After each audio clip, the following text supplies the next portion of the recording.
नमस्कार। इन खबर में आपका स्वागत है। कोरोना का तांडव जारी है। 3,79,000 आज केसेज आए हैं और डेथ जो है वो 3600 से ज़्यादा हुई है, यानी कि ये अभी तक का सबसे बड़ा आंकड़ा है। चारों तरफ त्राही त्राही है। हॉस्पिटल में बेड नहीं है, ऑक्सीजन नहीं है, दवाई नहीं है। लोग जो घर पे सीरियस हैं वो घर में ही तड़प रहे हैं, क्योंकि बाहर जब वो हॉस्पिटल में जाते हैं तो जगह नहीं मिलती है।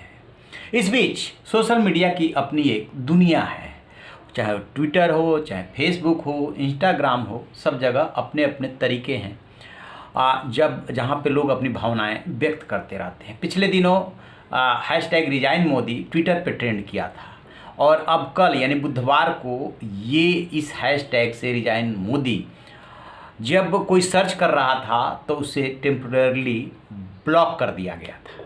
बहुत शोर मचा कि फेसबुक ने ये कदम क्यों उठाया, इसमें कौन सी कम्युनिटी गाइडलाइंस का उल्लंघन हो रहा है।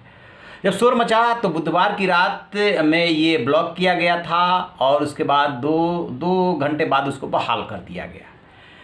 तो इसको लेकर के जिस दौरान ये ब्लॉक रहा, लोग ट्विटर पे ट्वीट करने लगे और पूछने लगे। तो अब ये एक तरह से मुहिम बन गया। ऑलरेडी ये पहले ट्विटर पे भी ट्रेंड कर चुका है। तो अब फेसबुक की तरफ से ये कहा जा रहा है, जैसे ही इस पे हंगामा मचा तो कि ये गलती से ऐसा हो गया था, अब उस गलती को सुधार लिया गया है। यानी कि यदि अब आप उस हैशटैग से रिजाइन मोदी कोई पोस्ट डालेंगे तो वो उसमें कोई दिक्कत नहीं होगी। और पहले आप देखे होंगे तस्वीरों में कि जैसे ही इसको सर्च किया जा रहा था तो मैसेज आ जा रहा था कि इसको ब्लॉक कर दिया गया है। खैर, तो अब इस पे स्वाभाविक सी बात है कि आखिरकार इतना हंगामा क्यों मच रहा है, इस बात को ज़रा समझते हैं। देखिए, है क्या कि 5 राज्यों की विधानसभा चुनाव, कुंभ और आयोजनों की मिली इजाज़त के बाद माना जा रहा है कि कोरोना के सेकेंड वेव ने जोर पकड़ा। अब इसके लिए हमारे जो सत्ता में बैठे हुए लोग हैं, स्वाभाविक सी बात है कि प्रधानमंत्री नरेंद्र मोदी हैं तो उन्हीं पे सवाल उठेंगे, उन पर क्वेश्चन उठ रहे हैं।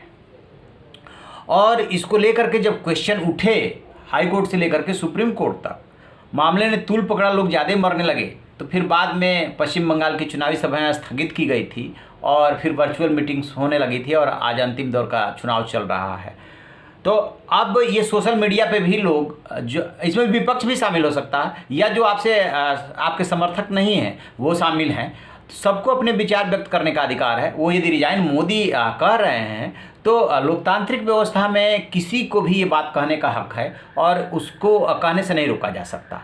जहाँ तक बात है रिजाइन करने की या जिम्मेदारी लेने की, ये तो नेता के ऊपर डिपेंड करता है ना। यदि उससे कहीं गलती या चूक हुई हो तो वो उसको स्वीकार करता है या नहीं स्वीकार करता है, उसको मानता है, ये मान रहा हो यदि नेता कि नहीं हमसे कोई गलती नहीं हुई है, ये महामारी है, इसमें कुछ नहीं किया जा सकता, तो ये उसके ऊपर डिपेंड करता है।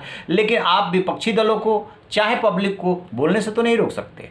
खैर, अब ये सोशल मीडिया की बात हो गई कि उसको बहाल कर दिया गया। अब उस हैशटैग से जो कोई पोस्ट देखना चाहे, करना चाहे, हो रहा है।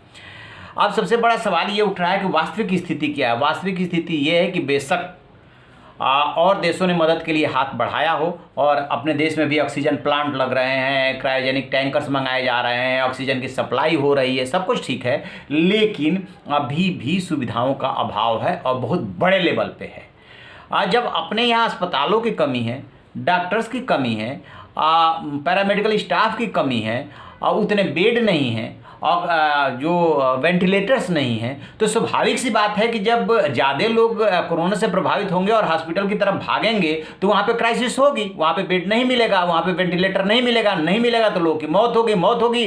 तो फिर चीख निकलेगी परिजनों की और वो चीख और चित्कार जो है वो गूंजेगी तो उसको दबाया तो नहीं जा सकता।